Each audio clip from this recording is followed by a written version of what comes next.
দেশের সকল স্টুডেন্টদের জন্য সুখবর।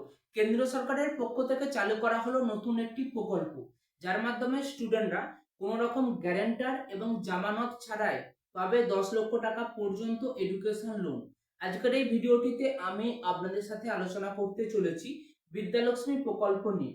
কারা এই প্রকল্পে আবেদন করতে পারবে, কিভাবে আবেদন করবেন এবং কি কি সুবিধা পাওয়া যায়, তাই ভিডিওটি বিনা স্কিপ করে সম্পূর্ণ দেখবেন।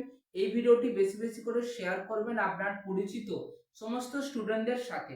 এরকম ইউনিক এবং হেল্পফুল ভিডিও পেতে ভিডিওকে লাইক, চ্যানেলটিকে সাবস্ক্রাইব ও ফেসবুক পেজটিকে ফলো করে পাশে থাকবেন। তো চলুন আজকের ভিডিও শুরু করা যাক। 6 নভেম্বর কেন্দ্রীয় মন্ত্রিসভার ক্যাবিনেট মিটিংয়ে এই বিদ্যালক্ষ্মী প্রকল্প চালু করা হয়।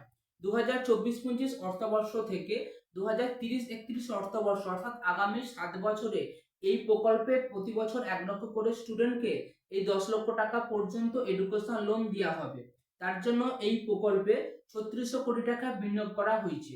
যে সকল ছাত্রছাত্রীরা কোনো সরকারি প্রতিষ্ঠান থেকে কারিগরি শিক্ষা বা প্রফেশনাল কোনো কোর্স বা এই সকল শিক্ষা প্রতিষ্ঠান থেকে পড়াশোনা করছে, তারাই শুধুমাত্র এই প্রকল্পে আবেদনের সুবিধা পাবে। আবেদনকারীরা এই ওয়েবসাইটের মাধ্যমে এই প্রকল্পে আবেদন করতে পারবে। আবেদনকারীর মা বাবার একটি আর্থিক বছরের ইনকাম 8 লক্ষ টাকার কম হতে হবে।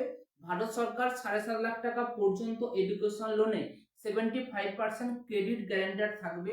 আবেদনকারী 10 লক্ষ টাকা এডুকেশন লোনে 3% ইন্টারেস্ট রেট দিতে হবে। যদি কোনো আবেদনকারীর মা বাবার একটি আর্থিক বছরের ইনকাম 4.5 লাখ টাকার কম হয়, তাহলে তাকে কোনো 10 লক্ষ টাকার এডুকেশন লোনে ইন্টারেস্ট রেট দিতে হবে না।